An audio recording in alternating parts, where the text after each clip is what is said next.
Eto Madagasikara mbola misy toerana mitahiry ny hakanton'ny natiora sy ny hatsaran'ny fiainana, toerana hitambaran'ny tany sy ny ala sy ny rano sy ny ranomasina ihany koa.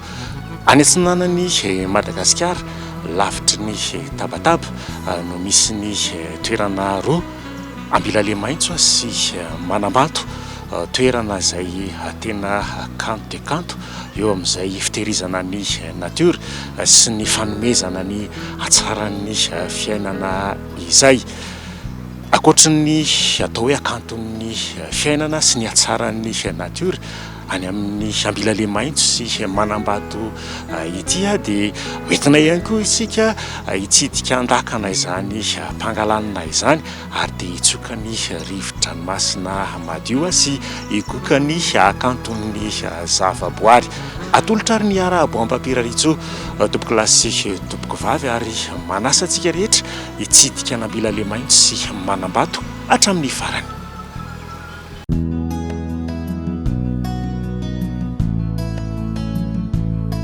520 kilometatra miala Antananarivo no misy an'ny Manambato, 20 kilometatra miala amin'ny Brickaville no mivily miankavanana ary mandeha mandritra ny 7 kilometatra.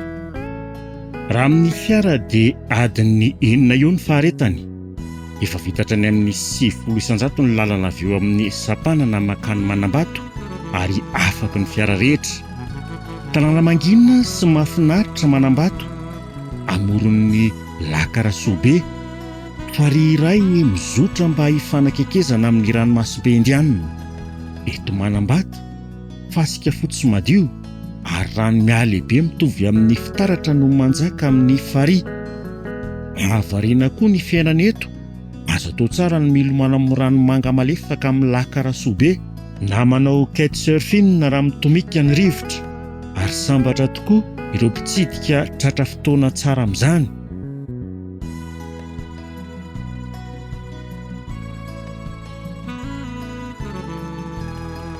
Eto Tsiaroaro no hitondranantsika, miampita lakana 5 minitra miala avy eo Manambato. Anisan'ny toerana mampiavaka ny faritra Manambato koa ny Les Merveilles de l'Est, toeram-pialatsasatra iray milamina sady manaja ny tontolo iainana. Nanao an'io toerana io zany dia izay ty mitsangatsangana dia dadanay moa zany mpanjora teo, dia nitady toerana fanjoroana dia hitanay hoe kanto dia kanto tokoa ilay toerana, dia nanomboka ny hoe andao nanao zavatra aty dia nanomboka na misy bungalow, hôtel, misy restaurant dia toerana fitsangatsanganana ary tsy adino moa zany ilay fanjoroana. Manambato moa zany anisan'ny toerana akaiky ranomasina indrindra, dia izy tena toerana tena anisan'ny mbola presqu'île ny forêt mbola vierge, dia tsara be mihitsy mitsangatsangana any raha ho an'ny zaza, tanora, lehibe te hiala sasatra, tonga fa tena tsara ny any. Mampandrahana amin'ny hôtellerie moa zany sy ny restauration satria zany anisan'ny nianatra tao amin'ny vatel, dia hitako hoe ilay toerana Manambato zany tena mahakanto tokoa. Dia antsika malagasy tokoa manana hôtel sy toerana tsara fa tsy ny voatery vahiny foana ny manazatra kanto toy izao. Dia manentana antsika rehetrarehetra mba ho tonga ary mba hitsidika an'ilay toerana. Ho fiarabana ny taom-baovao dia manokana fotoana manokana ireo fianakavian'ny Zandary ao amin'ny brigade territoriale Brickaville. Zahay zany ao amin'ny brigade territoriale Brickaville dia socialité dia manao fiarabana tratry ny taona, dia aty ny toerana ny safidianay satria aty no mahafinaritra. Tena mahafinaritra aloha sady mahafa-po indrindra amin'ny fianakaviana.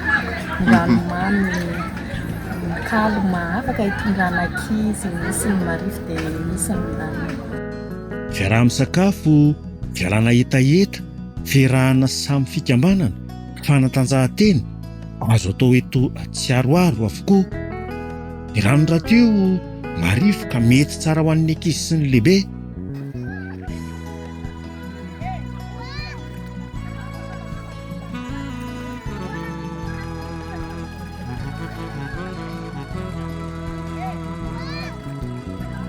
Toerana afaka hitsangatsanganana lavitry ny tabataba itsiaroaro avy amin'ny faritra lehibe iray 10 minitra dia tongotra avy eto amin'ilay Merveille de l'Est no misy azy.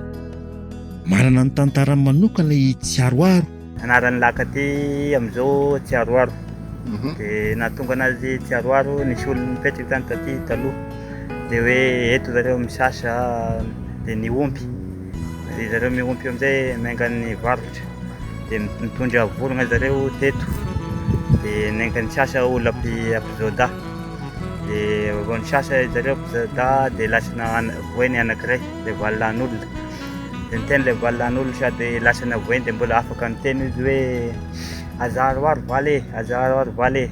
Dia sy tiany hiaro zany ilay vorona ho fatan'ilay vadiny. Dia lasa anaran'ny laka ty zany amin'izao Tsiaroaro. Toerana ty zany amin'izao? Toerana fanjonoany filianay fanaratono, fanafakanay trondro.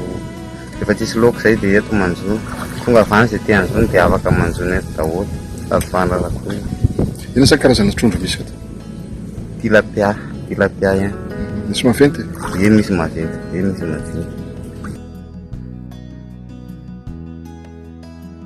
Aoriany Manambato sy Tsiaroaro dia afaka mamakivaky ny ranon'ny Pangalanina, mihazo anambila le maitso. Manomboka amin'ny maraina, mamy sy feno iram-borokely ny fipisahan'ny masoandro eo amin'ny morontsiraka atsimo atsinanana eto Madagasikara. Ao anaty lanitra manga mihaja mibalika avy any amin'ny ranomasimbe Indianina, ny amasom-bolamena mivelatra manapaka ny fitafian'ny alina eny amorontsiraka ary mitondra fanana malefaka amin'ny tany. Ireo ala maitso maniry amoron-dranomasina sy ny feon'ny rano mangamanga dia misarika ny sain'ny mpitsidika toy ny fanomboakira vaovao ny fiainana eto. Ary rehefa mitsidika an'ireto toeran'ireto ny olona dia tsapa fa mitondra fanantenana sy fiadanam-po ho azy ireo ny natiora. Matetika no mifanena amin'ireny samy mpitondra entana avy any Tomasina hiazo any mananjary reny. Fivelomam-ponina ihany koa ny jono sy ny hazan-dranomamy na amin'ny alalan'ny arato na amin'ny vovo. Dia manao vovo ndraiky. Dia mivita ilay vovo dia afaka be ilay vovo dia mahazo krevety mbana trondro. Dia aiza ny lalana izy zany? Ato ny lalana. Ato ilay lalana vita. Dia amin'ny farany eto zany misy an'ilay vovo? Ato zany ilay vovo. Rehefa misy hazana koa izao ilay fiasan'ilay vovo.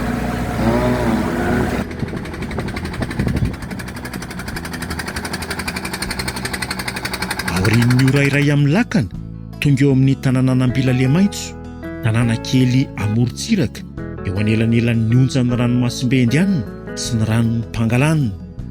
Tovy amin'ny toerana paradisy zany, torapasika lava feno filao sy hazo kôkô, ranomanga madio ary fahatoniana mandritry ny andro mangina. Ny lakan'ny Pangalanina moa no tena manome aingam-panahy eto. Azontsika atao no mitsangatsangana amin'ny lakana, mamakivaky ny renirano sy ny vohitra amoron-drano mba hijery sy hain'ny fiainan'ny mpanjono sy ny fahaveloman'ny zavaboary eny an-toerana. Amin'ny maraina indray lamina ny torapasika Ambila le maitso.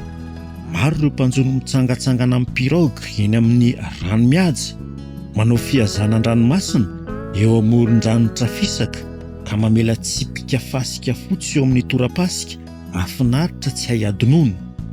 Ny ranon'ny Pangalanina ihany koa dia azo lalaovina tsara raha somary maherisetra ny ranomasimbe Indianina. Toy ny irairay mamaritra nofo mahafinaritra sy fandalovana any Ambila le maitso sy Manambato, mampatsiaro fa toa niditra tao anaty tontolo vaovao tanteraka isika.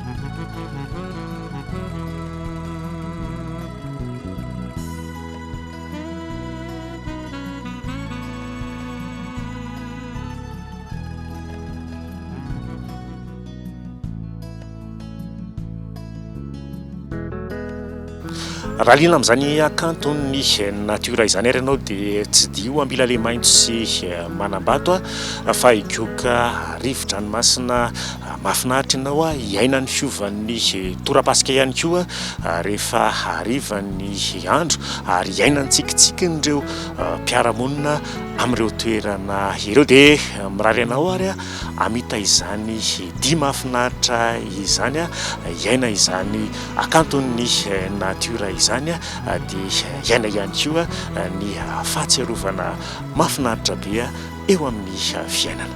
Veloma tompoko.